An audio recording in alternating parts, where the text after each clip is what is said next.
Michael Douglas of this generation. So, like, if you look at what the roles that Michael Douglas did in the late '80s to the mid '90s, he was doing stuff like uh, Fatal Attraction and Basic Instinct and Falling Down and The Game and The American President and Wall Street. These are like really interesting, complex characters. They're all kind of scumbags, you know, Yeah. but they feed into that Michael Douglas persona. And I think what's great about this is that this and King Richard kind of invert the Will Smith persona in a way. And I would really like to see him do a movie like Fatal Attraction, or him do a movie like Wall Street, or him do something like The American President, or him do something like like some other type of character piece that would like help him, like a film like Collateral in the Tom Cruise part. I think that would be a great role for Will Smith, or something like Training Day, something that really challenges his perception of himself as a movie star. Is what I really want to see him do next. Because I think he's got at least 20 or 30 more years of great material in him that he could do. Denzel is in his late 60s, but he's still cranking out interesting films. I think Will Smith could also be that too. That's what I hope he does. I hope that Hollywood doesn't let the Oscars fiasco hold him back, because Hollywood has given passes to much worse things that people have done, like Mel Gibson and Roman Polanski, and they have given them chances and chances. After all the nasty stuff about them came to light. So I think that this is a blight on Will Smith's career, that he and Hollywood move past what happened. This, besides the CGI, this film is aged gracefully. There's one more thing. I said it off air, and you kind of... Yes, I was gonna. Yes, you agreed with me, but I think that this is a great kind of foreshadowing of the pandemic kind of era that we're in now. Yes, and that feeling of loneliness. At the beginning of the pandemic, there was talks about people who were abroad and who were cut off from families, weren't able to see their families and stuff like that, and because of the ban that Trump had placed on foreign people, on foreign nations coming into America, so many people were cut off from their families for like the better part of 4 months, and like even now, some people are still tepid of going out, and I think this is a really this if the movie Contagion is a great precursor as to how we get to the pandemic, this is a great precursor of what it's like to be in the pandemic, just sort of wandering around aimlessly, sort of frustrated and angry at the world that it's gotten us to this point. You've got a dog or a cat that becomes like your security blanket, like that becomes like your, the only person that you can, or thing that you can relate to. And when you meet up with other people, it's a relief, but you're also cautious of them, because you don't want them to get sick. But this is the only person that you've seen in months, it's a really great companion piece for the time that we are in. Go see the movie. If you haven't watched it in a while, hopefully this episode will get you interested in watching it again. It's a really good movie. Oh, I wanted to ask, what do you think about this director, Francis Lawrence? Like, are you a fan of his? Because I think right after this, he does a movie called Water for Elephants with Robert Pattinson and Christopher Waltz that was supposed to be an Oscar play but goes nowhere, and then he takes over the Hunger Games franchise. Is that all he's done? He did. I think he did like an indie movie too. But he's mostly known for this and the Hunger Games franchise. He did from Catching Fire on. His feature length debut was Constantine, which I believe you like, right? Yeah, I'm a fan of Constantine. Yes. So that was his first movie. Then he did I Am Legend. Then he did Water for Elephants, and then he got sucked to the Hunger Games fiasco. And he did the last three movies: Catching Fire, Mockingjay Part 1 and 2. And then he did Red Sparrow. Do you remember Red Sparrow? Yeah, with Jennifer Lawrence again, right? Yes, the Black Widow movie that's better than the actual Black Widow movie. Yes. Yeah. And then he's got a new film coming out called Slumberland that I believe comes out on HBO Max, starring Jason Momoa. It's called Slumberland. Am I saying that right?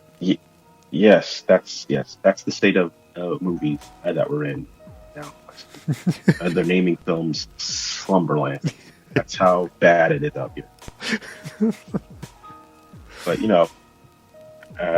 but if you guys listen to me and go see Everything Everywhere All at Once, you might be able to help save cinema. Oh yeah, I need to Just go. saying. I need to go check that out, as well as The Northman is opening up this weekend. So Yes, it is. please, That looks like a real Wesley movie. And it looks like a Wesley movie. I've never seen one. thank you. Looks like Robert Eggers just scrolled your Instagram feed and said, "You know what? I'm going to make a movie just for this." Well, that's a compliment if I've ever heard it. Shout out to Bjork, who's in it. That's so awesome, dude. Yeah, I know Bjork is in it. I mean, that cast is just incredible. That trailer. There's a critic that I am Facebook friends with, Scott Mendelson, and he keeps comparing it to The Lion King, and he's not wrong, but also that just makes me even want to watch it more. So.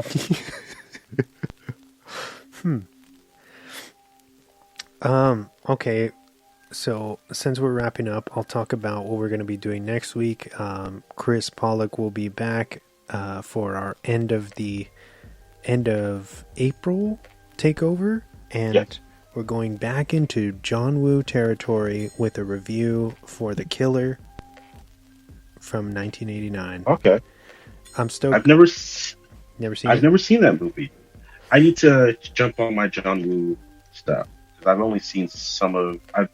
If I'm being honest, the only two movies of his I've seen are Face Off and Mission Impossible 2. So. Okay, so just his American stuff. All right.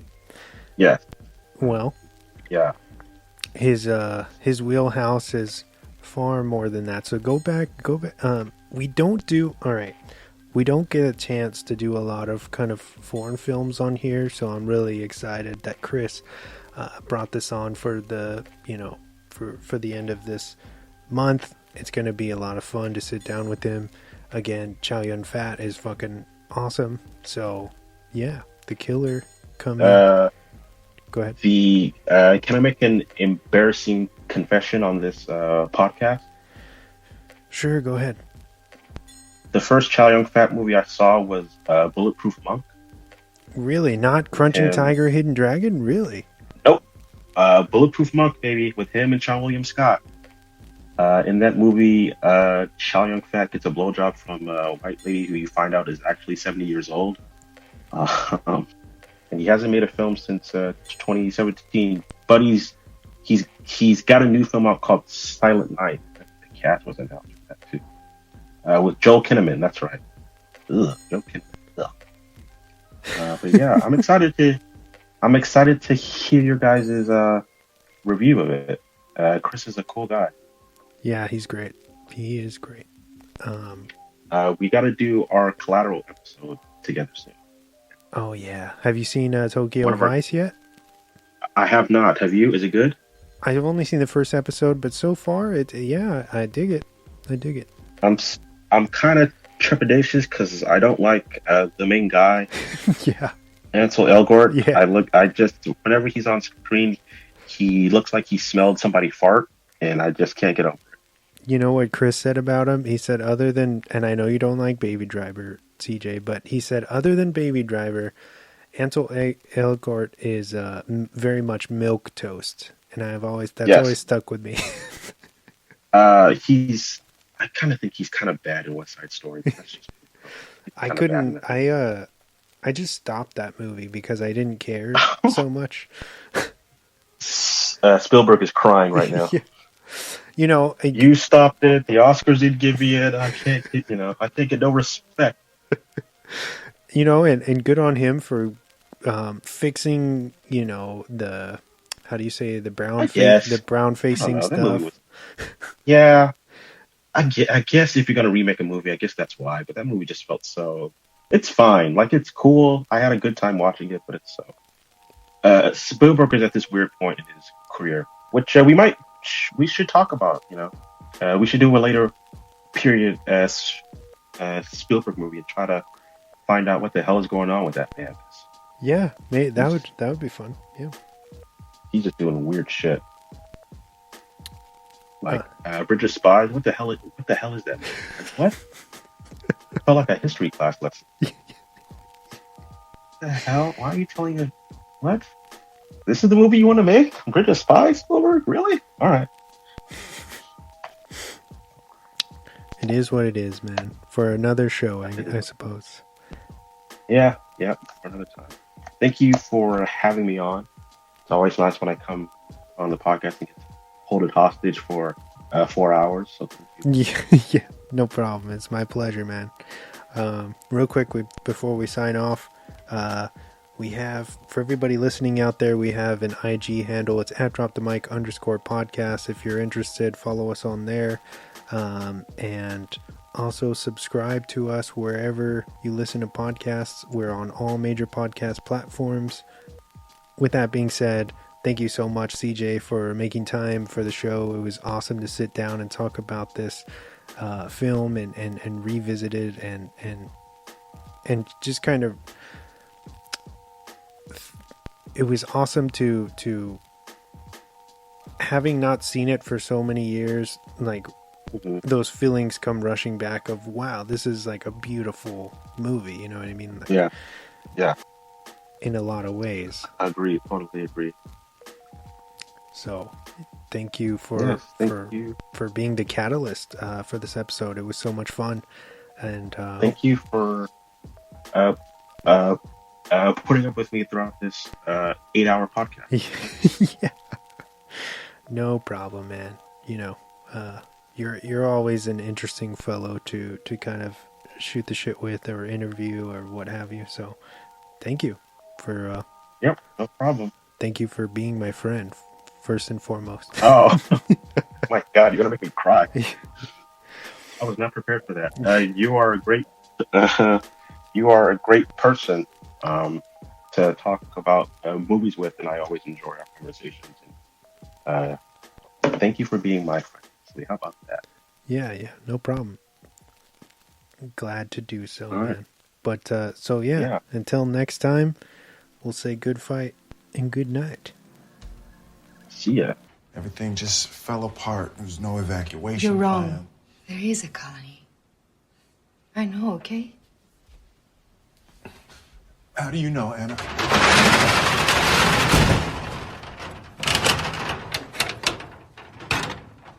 I just know. How? I said, how do you know? How could you know? God told me. He has a plan. God told you. Yes. The God. Yes. I know how this It sounds, sounds crazy. but something told me to turn on the radio. Something told me to come here. My voice on the radio told you to come here, Anna. You were trying to kill yourself last night, right? Anna, And I got here just in time to save your life. Do you think that's a coincidence? just stop it. He must have sent me here for a Stop. reason. Oh, the world is quieter now. You just have to listen. If we listen, we can hear God's plan. God's plan. Yeah. All right, let me tell you about your God's plan. There were 6 billion people on Earth when the infection hit. KV had a 90% kill rate. That's 5.4 billion People.